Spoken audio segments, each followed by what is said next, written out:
हर हर महादेव। महाशिव पुराण कथा की सीरीज में आपका स्वागत है। महाशिव पुराण कथा को 7 संहिता और 11 खंडों में विभाजित किया गया है, जिन्हें हम आपको अलग अलग एपिसोड में सुनाएंगे। रुद्र संहिता सती खंड का 19वां और 20वां अध्याय। सती और शिव के द्वारा अग्नि की परिक्रमा। श्री हरि द्वारा शिव तत्व का वर्णन। शिव का ब्रह्मा जी को दिए हुए वर के अनुसार वेदी पर सदा के लिए अवस्थान तथा शिव और सती का विदा हो कैलाश पर जाना।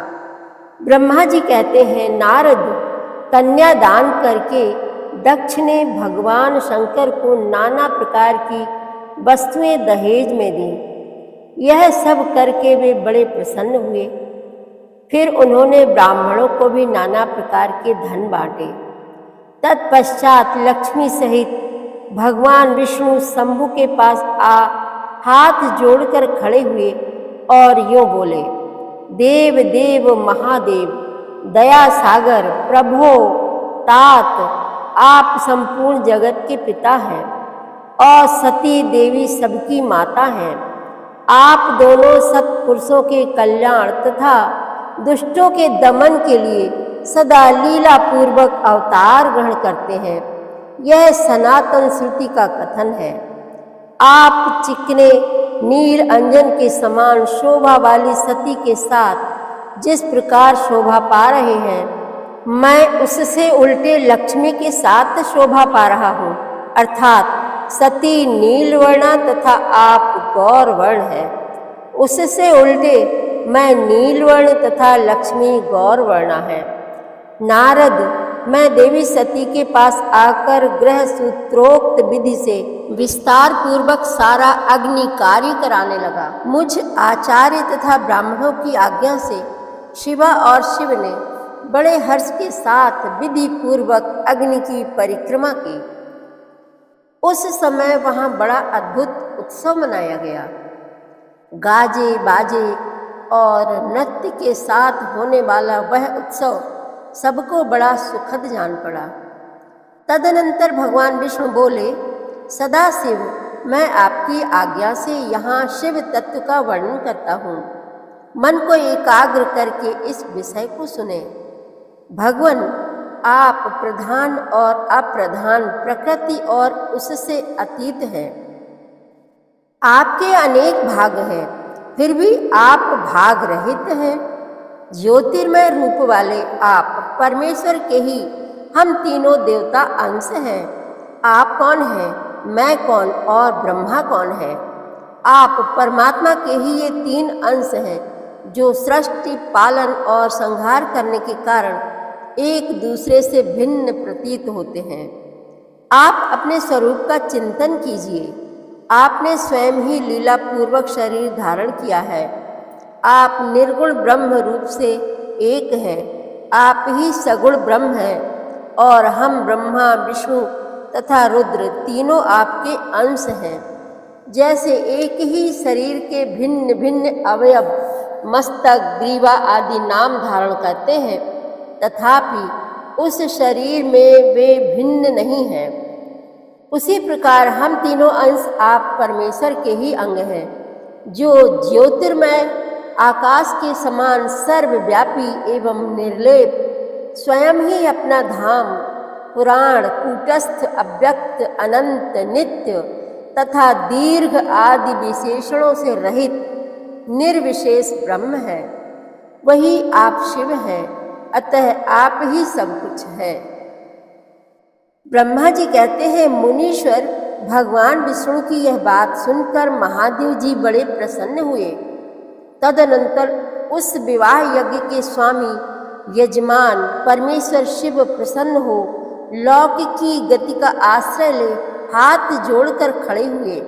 मुझ ब्रह्मा से प्रेम पूर्वक बोले, ब्रह्मन, आपने सारा वैवाहिक कार्य अच्छी तरह संपन्न करा दिया। अब मैं प्रसन्न हूँ। आप मेरे आचार्य हैं, बताइए आपको क्या दक्षिणा दूँ? सुरज्येष्ठ, आप उस दक्षिणा को मांगिए। महाभाग, यदि वह अत्यंत दुर्लभ हो तो भी उसे शीघ्र कहिए। मुझे आपके लिए कुछ भी अदेय नहीं है। मुने, भगवान शंकर का यह वचन सुनकर मैं हाथ जोड़ विनीत चित्त से उन्हें बारंबार प्रणाम करके बोला, देवेश, यदि आप प्रसन्न हो और महेश्वर, यदि मैं वर पाने के योग्य हूँ तो प्रसन्नतापूर्वक जो बात कहता हूँ उसे आप पूर्ण कीजिए।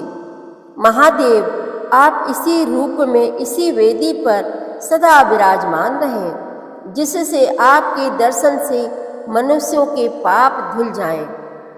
चंद्रशेखर, आपका सानिध्य होने से मैं इस वेदी के समीप आश्रम बनाकर तपस्या करूं, यह मेरी अभिलाषा है। चैत्र के शुक्ल पक्ष की त्रयोदशी को पूर्वा फाल्गुनी नक्षत्र में रविवार के दिन इस भूतल पर जो मनुष्य भक्ति भाव से आपका दर्शन करे, उसके सारे पाप तत्काल नष्ट हो जाएं, विपुल पुण्य की वृद्धि हो और समस्त रोगों का सर्वथा नाश हो जाए। जो नारी दुर्भगा, बंध्या, कानी अथवा रूपहीना हो, वह भी आपके दर्शन मात्र से ही अवश्य निर्दोष हो जाए। मेरी यह बात उनकी आत्मा को सुख देने वाली थी। इसे सुनकर भगवान शिव ने प्रसन्न चित्त से कहा, विधातः, ऐसा ही होगा। मैं तुम्हारे कहने से संपूर्ण जगत के हित के लिए अपनी पत्नी सती के साथ इस वेदी पर सुस्थिर भाव से स्थित रहूंगा। ऐसा कहकर पत्नी सहित भगवान शिव अपनी अंश रूपणी मूर्ति को प्रकट करके वेदी के मध्य भाग में विराजमान हो गए। तत्पश्चात स्वजनों पर स्नेह रखने वाले परमेश्वर शंकर दक्ष से विदा ले अपनी पत्नी सती के साथ कैलाश जाने को उद्यत हुए। उस समय उत्तम बुद्धि वाले दक्ष ने विनय से मस्तक झुका हाथ जोड़ भगवान वृषभध्वज की प्रेम से स्तुति की। फिर श्री विष्णु आदि समस्त देवताओं, मुनियों और शिव गणों ने नमस्कार पूर्वक नाना प्रकार की स्तुति करके बड़े आनंद से जय जयकार किया। तदनंतर दक्ष की आज्ञा से भगवान शिव ने प्रसन्नता पूर्वक सती को वृषभ की पीठ पर बिठाया और स्वयं भी उस पर आरूढ़ हो वे प्रभु हिमालय पर्वत की ओर चले। भगवान शंकर के समीप वृषभ पर बैठी हुई सुंदर दांत और मनोहर हास वाली सती ने अपने नील श्याम वर्ण के कारण चंद्रमा में नीली रेखा के समान शोभा पा रही थी। उस समय उन नव दंपति की शोभा देख श्री विष्णु आदि समस्त देवता, मरीचि आदि महर्षि तथा दूसरे लोग ठगे से ठगे रह गए, हिल डुल भी न सके तथा दक्ष भी मोहित हो गए। तत्पश्चात कोई बाजे बजाने लगे और दूसरे लोग मधुर स्वर से गीत गाने लगे। कितने ही लोग प्रसन्नता पूर्वक शिव के कल्याण में उज्ज्वल यश का गान करते हुए उनके पीछे पीछे चले। भगवान शंकर ने बीच रास्ते से दक्ष को प्रसन्नता पूर्वक लौटा दिया और स्वयं प्रेमाकुल हो प्रथम गणों के साथ अपने धाम को जा पहुँचे।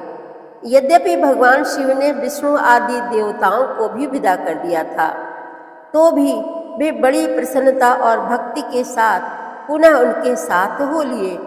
उन सब देवताओं, प्रथम गणों तथा अपनी पत्नी सती के साथ हर्ष भरे शंभु हिमालय पर्वत से सुशोभित अपने कैलाश धाम में जा पहुँचे। वहाँ जाकर उन्होंने देवताओं, मुनियों तथा दूसरे लोगों का बहुत आदर सम्मान करके उन्हें प्रसन्नता पूर्वक विदा किया। शंभु की आज्ञा ले वे विष्णु आदि सब देवता और मुनि नमस्कार और स्तुति करके मुख पर प्रसन्नता की छाप लिए अपने अपने धाम को चले गए। सदा शिव का चिंतन करने वाले भगवान शिव भी अत्यंत आनंदित हो हिमालय के शिखर पर रहकर अपनी पत्नी दक्ष कन्या सती के साथ विहार करने लगे। सूत जी कहते हैं, मुनियों, पूर्व काल में स्वयंभुव मनवंतर में भगवान शंकर और सती का जिस प्रकार विवाह हुआ वह सारा प्रसंग मैंने तुमसे कह दिया।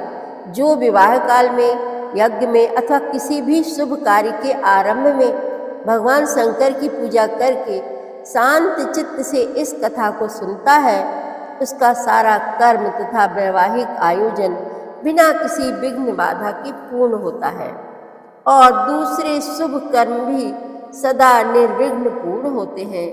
इस शुभ उपाख्यान को प्रेम पूर्वक सुनकर विवाहित होने वाली कन्या भी सुख, सौभाग्य, सुशीलता और सदाचार आदि सद्गुणों से संपन्न साध्वी स्त्री तथा पुत्रवती होती है।